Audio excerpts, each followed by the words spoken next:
Another day, another dollar. Done.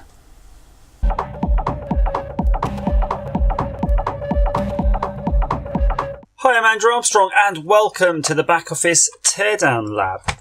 Polymer clay. This might be known under several brand names in your country. It's certainly lots of different makes and models of polymer clay are available. But some of the most popular ones are Fimo and Sculpey, if you've got some super Sculpey. I bought this on Amazon. It was, I think, around a tenner. There's a lot of cat hair around here. I suspect young Ziggy's been exploring. And it came in a variety of colours. It's quite heavy. I'd say it's probably half a kilo's worth. Yeah, look, some of these are... let's just get it out. Some of them are like two colours. There's quite a lot of different colour packs here. So I guess they're supposedly complementary. Purple and pink. Feel quite soft and linear. Very nice indeed. And the reason I bought this is because I want to make some ink stamps on my engraver. And I figured at the same time there's no harm in buying it, because it's relatively cheap, and even if I don't, use it much, I can give it to my kids to play with. And look, it comes with all the little, putty knives and stuff to make different shapes, and you can make your own Pokemons. Although I don't see a Pikachu yellow, but maybe you could sort of cut a couple of colours together to give you what you want. So I'm looking to use this as a material, as I said, for moulding something. I'm just looking, some colours aren't particularly nice, like this mustard. So I think we'll use mustard. If mustard fails, then we've only wasted the mustard and my kids can still use this to make something more attractive. My idea was to roll this out quite thin and then use a cookie cutter to cut it. And it's worth just checking to see how to prepare this. Put it in an oven between 120 and 140. The polymer clay works on the heating location of heating tubes according to the size of product. Roast 20 to 40 minutes, or boil it in water for 15 to 20. I don't think we're going to be able to boil it because we're going to want it to be very, consistent. So we want to kind of have it flat, and I'm not even sure I'm going to be able to achieve flat here, especially on this board. But we'll see what we can do. So I've got this board. I'm going to flip it over because I want it to be relatively flat. I want it to be quite clean. So I'm going to use this Batman helium balloon packet I had from earlier. And we're going to get some of this clay out. It does feel quite moist though. I thought it would be a bit firmer, but I can't really. I have to admit, I can't remember how the Fimo and stuff comes like. I'm going to just be ginger with a packet. Probably want to put whatever remains back in there, so we'll keep that aside. Yeah, it's definitely clay-like. It's probably worth trying to get it into a ball. Oh, crikey! Now it feels firm. When I did that, I could feel my knuckles sort of cracking. It's definitely got a plasticine feel now. Apparently, you can just keep putting more and more clay on top and oven cook it, build more, oven cook it, build more, oven cook it. And they advise you can make it into press molds, figure and doll making, canes, beading, jewellery, and many, many other projects. So what my plan is, this is my plan, is to take this and try to roll it with this can of butane. It doesn't have to be a can of butane.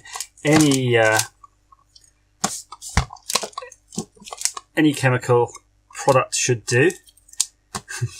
It's not. I'm just noticing there's some sort of styrations of filth through here. I don't know if that was because there was dirt on my hands. There usually is. There we go. So as you're rolling this, I guess the trick, because I want to make it into a stamp, is to try to have some sort of uniform thickness. So that's going to be pretty much the trouble you're going to get, or I'm going to get right now. I think we're kind of there with in terms of how much I'd like to go. I don't know now what I can use as a sort of lubricant to stop it sticking. I've got some water here. Let's try some water. Yeah, water works.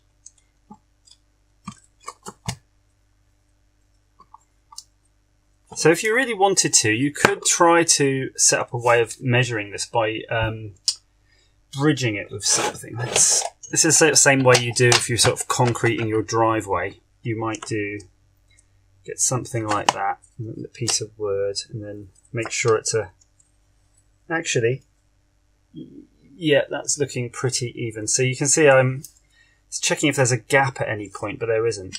And that's good. I would like to see it wipe the water off, actually. If it wiped the water off, that would be even better, but we don't have any thin screwdriver bits, thinner to sort of act as that. But I think it's good enough, though. This is just purely proof of concept. So I'm just going to take my cookie cutter. Now, the cookie cutter part, if you think about it, is a bit redundant, isn't it? Because you could just CNC out this shape. So the shape itself probably isn't so important. So I could have just used a square, and a square would be a lot easier to clamp. But it's what I could find in the drawer, and that's what I'm going to use. Let's see if we can get this off. Certainly doesn't want to come off in one piece. There we go. Let's get that out of the way. Now I've got a tray next to me, and it's a bit filthy, but I found this corner looks quite flat, quite shiny, so if I could just get that off onto that corner, I'd be happy. So I'm just going to try to, come on, convince it to gravity to work. It doesn't really want to. Yeah, this is a problem, isn't it? Because if I touch this now, I'm going to affect its thickness. I'm almost tempted to just put it in with the paper, to be honest with you, and see what happens. Maybe it'll stick more to this sort of rough edge of here, because I'm not trying to make something smooth. I'm not too worried about the finish of this, as long as I get a smooth finish, and I'll get at least one smooth finish, won't I? Which is the finish that's touching the plastic right now. So I'm just going to tamp it down very gently. I'm trying not to make it, thinner or thicker. Even. Come on now. No!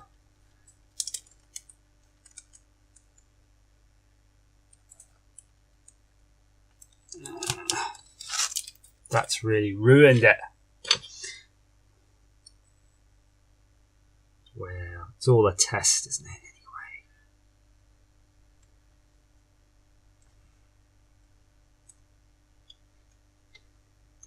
Let's go with that anyway. Let's see how it fares.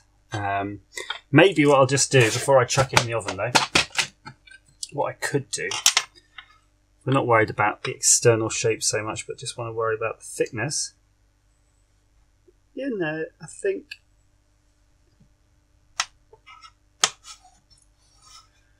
think it's kind of okay. Just could do with a bit nicer there. Right, let's chuck it in the oven anyway. Let's see how it goes. Fresh. Fresh from the oven. And just have a look for a bit of contrast there. There you go. It just looks like a green mucky puck. You mucky puck. One side's quite flat where it's been sitting in the oven. It's got a bit of oven tray gunk in there, but that's okay. And then the top is kind of shiny, but slightly undulating. So if I look at it in the light, I'll say that bit is the better bit. And it kind of still matches the cookie cutter, considering how much I abused it. A little bit of shrinkage. You can see how much you get there in terms of your shrinkage. A little bit of shrinky-dinky. Now, instead of just putting this straight into the machine where I have to clamp it and then try to cut it, I'm going to just mix up some resin and stick it to this bit of, acrylic-y, plasticky stuff I have. And I've got plenty of this because it's just scrap lying around. And look at this! I kind of made a keyring just to show you. So what I'm going to do, I'm going to flip the keyring in software, basically flip the art and put it on like that. So the idea is then when you stamp it, it'll stamp the right way around. Now what I'm going to do though, I'm probably still going to just engrave it out. You see how this, where the red is here, it's been engraved out, which is kind of the opposite effect of what you get normally on a stamp, because you'd normally expect where it says the back office and all of those things to be raised. But I'm just going to go the other way for now because I just want to test the proof of concept. It's going to be a lot quicker, you see, for me to cut just the writing out that I want than cut everything else away right now, especially for something this size. So I'm just going to araldite that to there. That's 2-part epoxy resin for you guys who don't have araldite. And then I'm going to clamp that into the machine and we'll have a go at cutting it.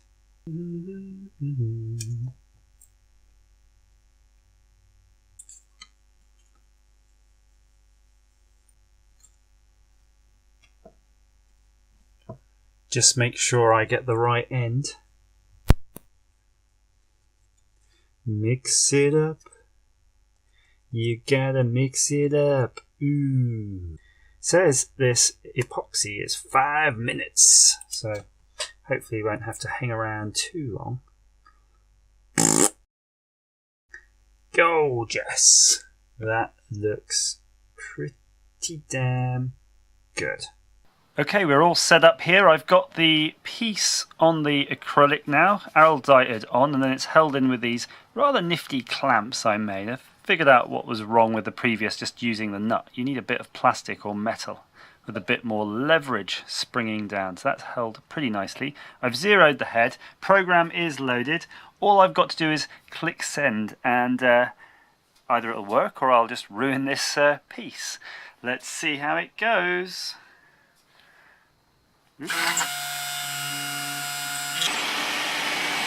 Pimped it with some turbo cleaning.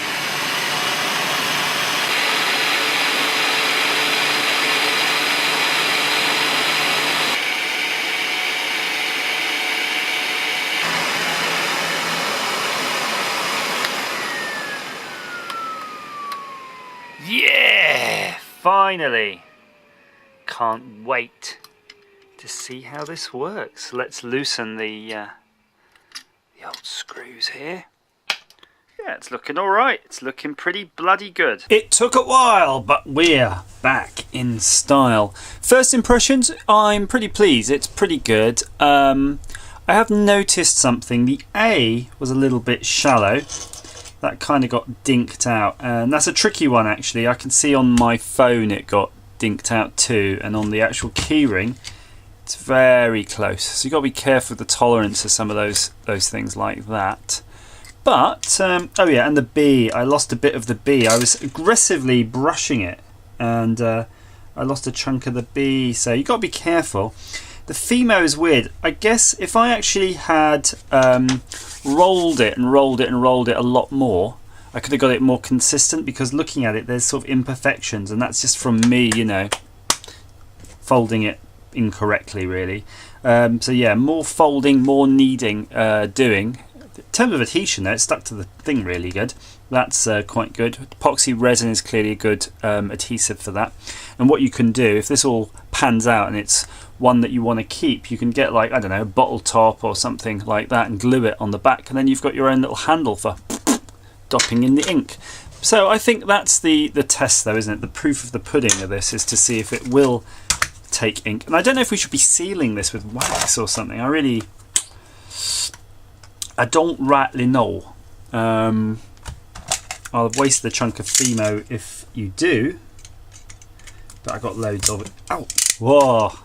More attention needed. Yeah, I got loads of blocks of it here, so I think I could just go on forever. So there's my wax, my ink pad. I don't know if it's got any bloody ink on it. It looks pretty dry to me. Tampon. It does imply it's got some ink.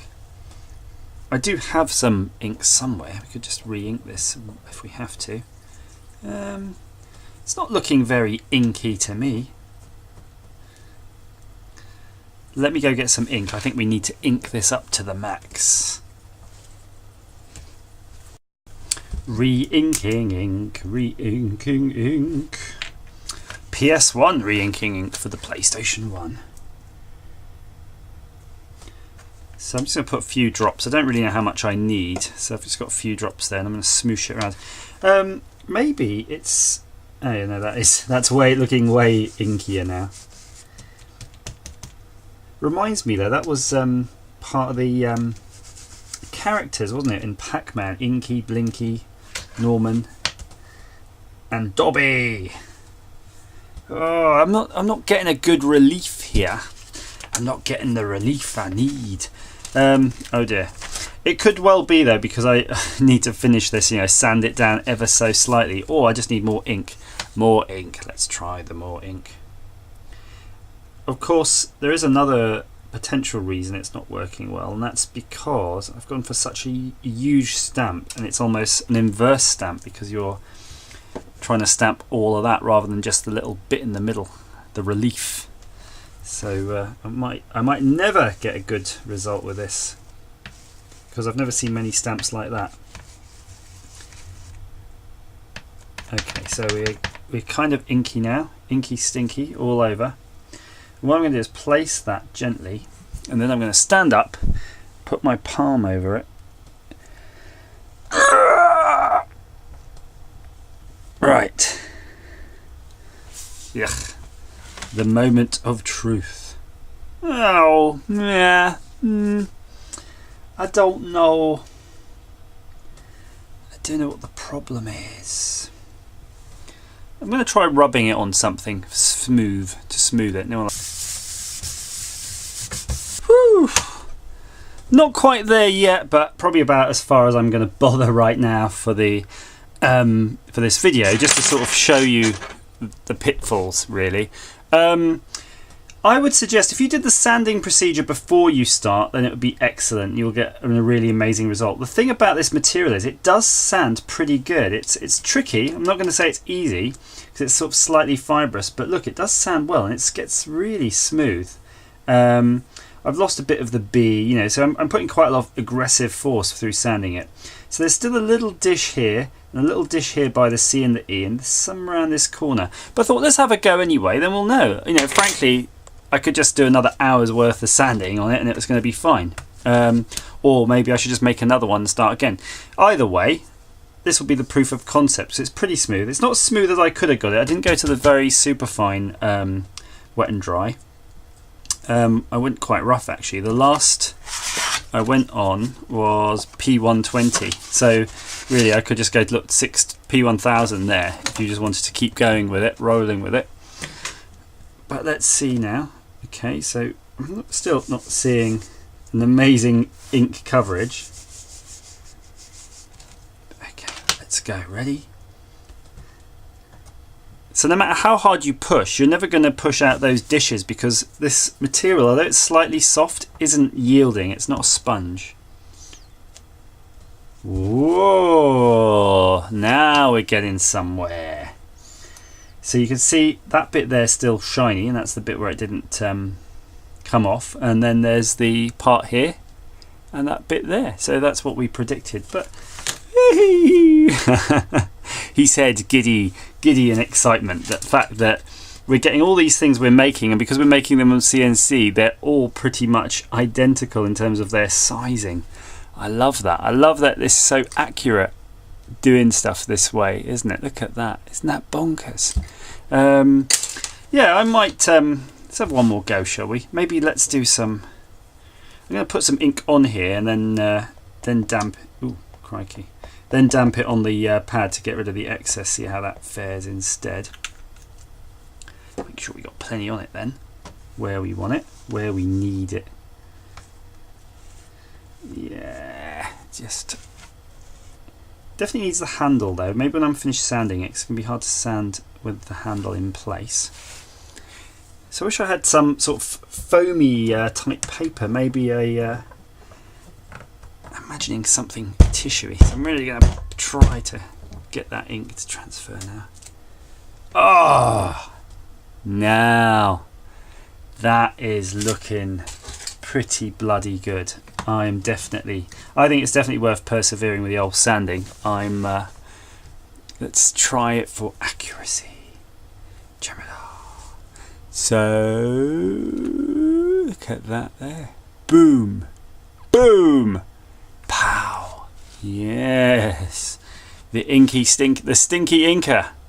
The back office stinky inker is working well. Yeah, I think that's going to work great. If you are wanting to make sort of like I I don't know what they call it. You know, in Japan they have those things with their initials on it. They don't sign it, they stamp it with their sort of seal. That's it, a seal. I think that sort of size thing is going to come out really perfectly and easy because it's not going to have that big surface area. But you can do it. And I think that this whatever we're calling it, polymer clay, is brilliant. That does seem to work really well as a machining material. So that's quite good value. That you could make a lot of stuff out of that. Remember, it's double rows for most of it, apart from these two end rows. So I'm going to start getting creative with my CNC. So I hope that's been of some use to you. See all my CNC'd wares. Look, it's like my CNC'd wares at the moment.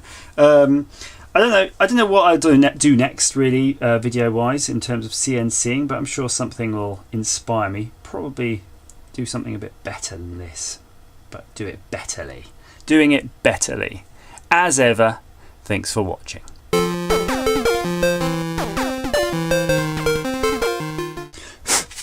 Yeah, I couldn't let it lie. Had to finish this. Had to finish it. Come on, Mr. Inky. Mr. Inky, the Christmas stamp.